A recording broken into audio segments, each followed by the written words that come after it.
राधे कृष्ण दोस्तों।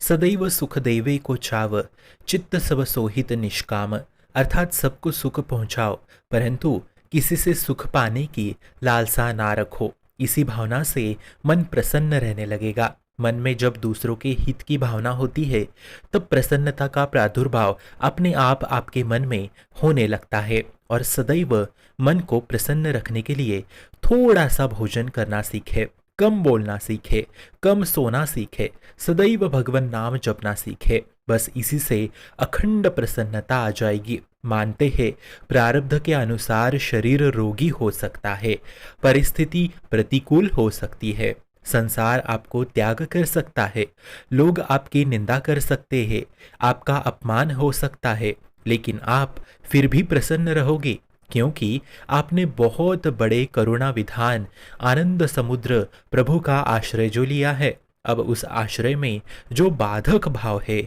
उनका त्याग कर दीजिए, तथा अधिक भोजन करने वाला कभी प्रसन्न नहीं रह सकता। मांसपेशियां कब्ज अधिक बढ़ने के कारण दिमाग का तनाव अधिक बढ़ने लगता है। हित परमित भोजी थोड़ा सरल, स्वाद रहित, स्वास्थ्यवर्धक सतगुणी भोजन ही पाना चाहिए। भजन मार्ग में स्वाद रहित भोजन बहुत महत्वपूर्ण है।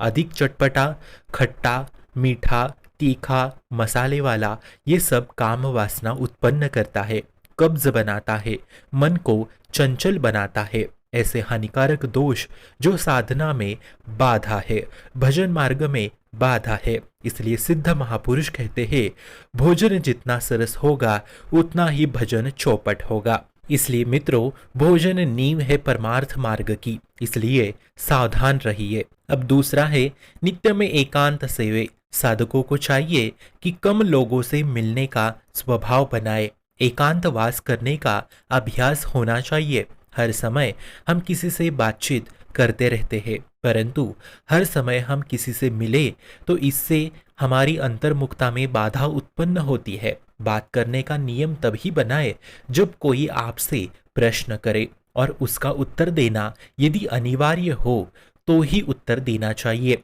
वरना शांत ही रहना चाहिए। मित्रों, यदि हम संसार सत्ता को सत्य मान के उसका चिंतन करने लगे तो हम इस जीवन में कभी प्रसन्न नहीं रह सकते, और हमेशा वाणी से हितकर मृद ही बोले, कटु ना बोले।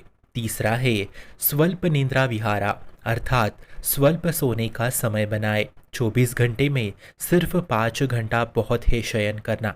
यदि शारीरिक श्रम हो तो 6 घंटे उनके लिए। अब समझो नींद 7 घंटे हो गई तो इनके आगे साधक शब्द नहीं लगेगा। ये प्रमाद स्थिति उत्पन्न करता है। कुछ इस तरह से अपनी दिनचर्या नियमित बना के निरंतर नाम जप में रहे तो मन सदैव प्रसन्न रहेगा, क्योंकि मन की प्रसन्नता केवल भगवत चरणारविंद के आश्रय से ही होनी है। इसलिए मित्रों, हमारी दिनचर्या में हमें कम खाना है, कम बातचीत करनी है, कम सोना है, और निरंतर भगवत नाम में परायण रहना है। बस इसी से प्रसन्नता आपके जीवन में उमड़ उमड़ आएगी। शुभम भवतु कल्याणमोस्तु।